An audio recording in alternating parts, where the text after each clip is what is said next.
Bienvenidos a un nuevo relato. El día de hoy te contaré una historia compartida por una suscriptora. Ella labora en el campo de la salud, así que ha sido testigo de muchas situaciones extrañas en su trabajo. Le agradezco la confianza de haber compartido esta experiencia. Y si deseas compartir alguna vivencia, te dejo mis datos en el primer comentario y en la descripción del video. Sin más preámbulo, vivamos juntos con el miedo.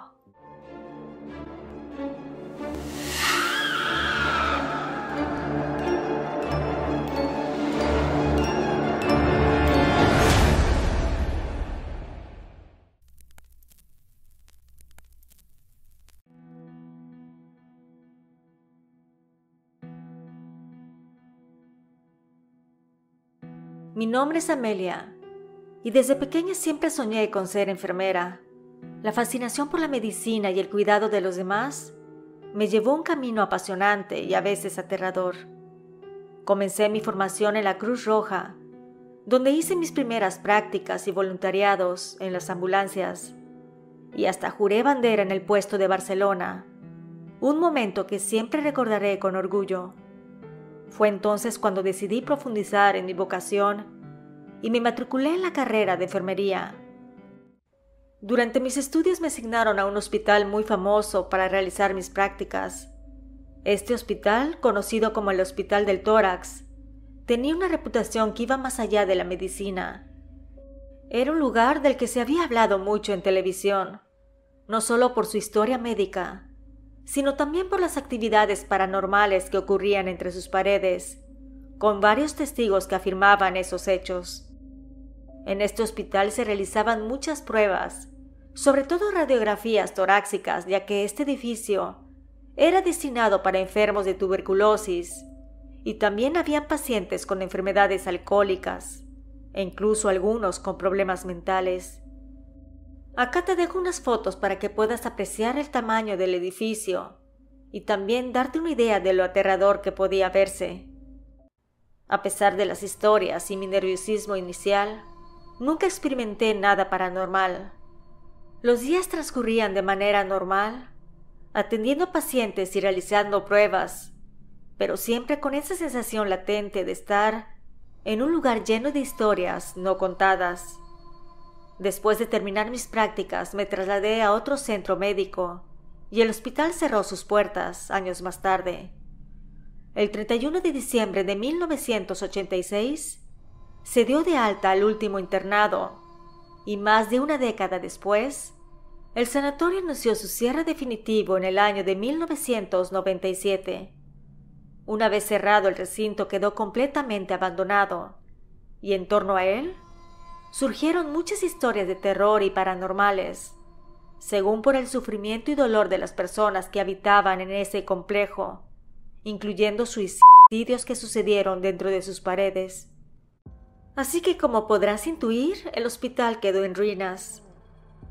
Con el tiempo se convirtió en un punto de interés para investigaciones paranormales, los cuales aseguran que hay mucha actividad inexplicable. Algunos hablan de susurros, sombras y una sensación opresiva en ciertos lugares del hospital, además de que está situado en las afueras de la ciudad, rodeado del campo, lo que contribuye a su atmósfera aislada y escalofriante. Más tarde el hospital fue restaurado para convertirse en un set de rodaje de varias películas famosas, como por ejemplo Rec 2, Los ojos de Julia, Mientras duermes, Mamá, Musa o Gran Piano.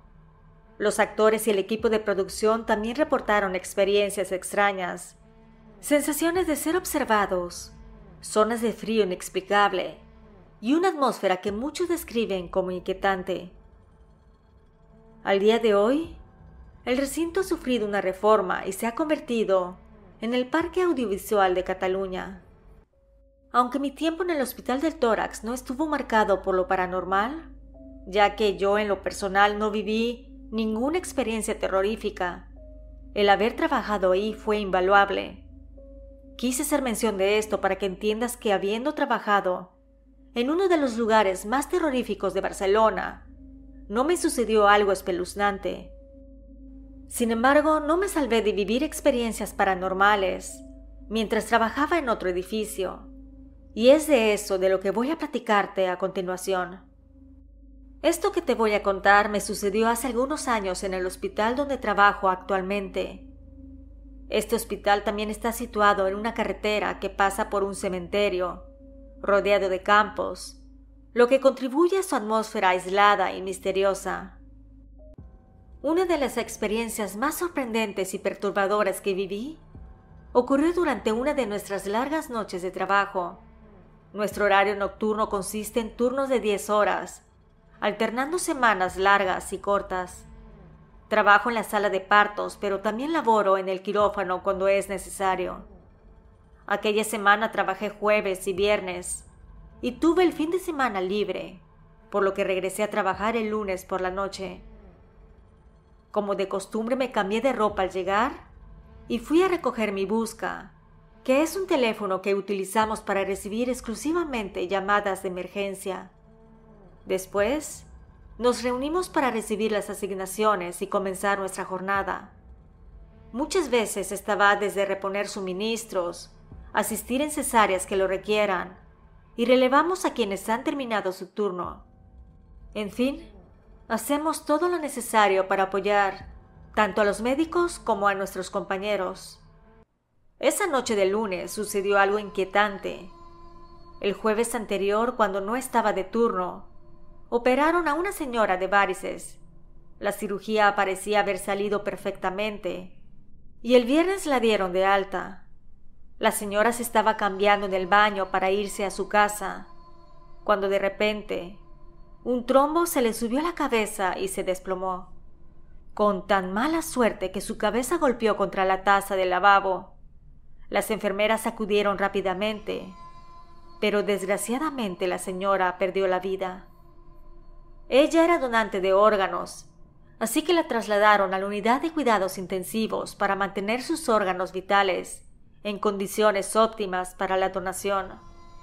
Cuando llegué a trabajar el lunes, me informaron del caso y me dijeron que la señora estaba en cuidados intensivos desde el viernes. La noche estaba tranquila, hasta que recibí una llamada en el busca o teléfono de emergencia. Me preguntaron si alguna vez había presenciado una extracción de órganos. Al responder que no, me invitaron a subir al quirófano.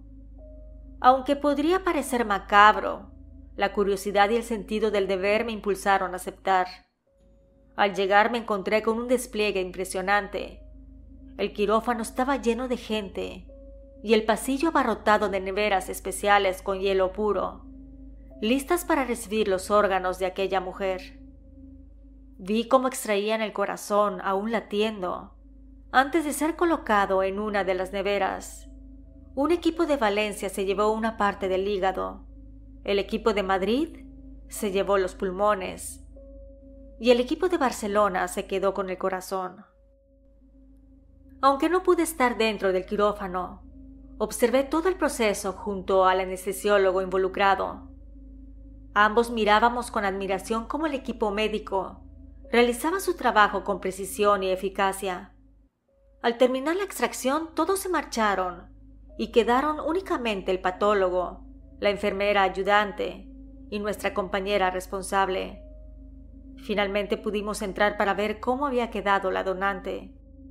Sentimos una profunda pena al verlo. Era tan joven, de unos 40 años. Mi compañera y yo la peinamos y arreglamos con cuidado, tratando de mostrarle el respeto que se merecía por su generoso acto. Lo escalofriante ocurrió la semana siguiente.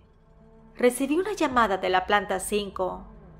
Me preguntaron que si sabía lo que había pasado. Yo, sin saber a qué se referían, les dije que no, y les pregunté qué había sucedido. Me dicen: ¿te acuerdas la semana pasada lo que le sucedió a la señora donante de órganos? Yo le respondí que sí me acordaba, porque había sido testigo de aquel proceso de donación. Entonces me relatan que eran las 3 de la mañana, y de repente suena el timbre proveniente de la habitación donde está ingresada una señora que van a operar de varices al día siguiente, que al levantar el teléfono, la paciente les dice a mis compañeros que estaba muy asustada porque había una persona sentada en el sillón que le dice que no se opere, que ellos trataron de tranquilizarla diciéndole que seguramente estaba soñando, pero cada hora llamaba para decirles que veía a esa mujer y que le repetía una y otra vez que no se operara. Mis compañeras y yo sabemos que estas cosas pasan a menudo en los hospitales, pero decidí enfrentar la situación directamente. Les dije que iría en persona a verla y hablar con ella, así que entré a la habitación con una sonrisa y le dije: «Hola, buenos días, señora María, ¿cómo está?». Con los ojos llenos de miedo me contestó en seco que había una mujer sentada en su sofá que le decía que no se operara. Aclaro que para aquellas horas ya estaba amaneciendo y una tenue luz iluminaba la habitación.